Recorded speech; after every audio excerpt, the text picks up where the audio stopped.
জমা জল নামাতে গিয়ে অস্থায়ী পুরকর্মীর মৃত্যু। সোনারপুরের রাজপুর পুরসভার অস্থায়ী কর্মী, মৃত অস্থায়ী কর্মীর নাম জয়ন্ত ঘোষ। জল নামাতে গিয়ে ড্রেনের কাছে পড়ে যান তিনি। সহকর্মীরা খোঁজাখুঁজির পর তাকে উদ্ধার করেন। হাসপাতালে নিয়ে গেলে চিকিৎসকরা তাকে মৃত বলে ঘোষণা করেন। জমা জল নামাতে গিয়ে বেঘরে প্রাণ গেল অস্থায়ী পুরকর্মীর। সোনারপুর রাজপুর পুরসভার অস্থায়ী কর্মী জয়ন্ত ঘোষ।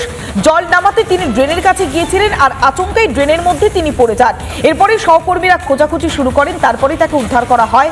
যদিও তারপরেও শেষ রক্ষা করা যায়নি। হাসপাতালে নিয়ে গেলে চিকিৎসকরা তাকে মৃত বলে ঘোষণা করেন। যেভাবে একের পর এক জায়গা জলমগ্ন হয়ে গিয়েছে, অস্থায়ী পুরসভার কর্মীরা তারা যখন জল নামাতে যাচ্ছেন তখন বেগ পেতে হচ্ছে।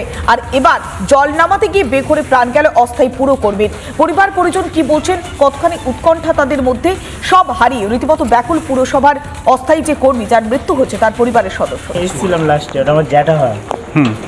তো ওখানে ওই সামনেটা পড়ে গেছিল, পড়ে যাওয়ার পরে নাকি 1 ঘন্টা পরে খুঁজে পাওয়া গেছে এই সামনে থেকে। পড়ে গেছিল মানে কি জন্য ভিতর ঢুকেছিল জানো? পরিষ্কার করতে, মানে এই যে জল পাস করার জন্য নাকি? হ্যাঁ, জল যাতে পাস হয় ওই জন্য ঝামেলাটি হচ্ছিল। সবাই নাকি বারণ করেছে নামতে, তো তবু উনি নেমেছে ওখান থেকে, নেবে আর তারপর হঠাৎ করে কোনো সেফটি ছাড়াই নেমেছে আর তারপর আর পাইনি।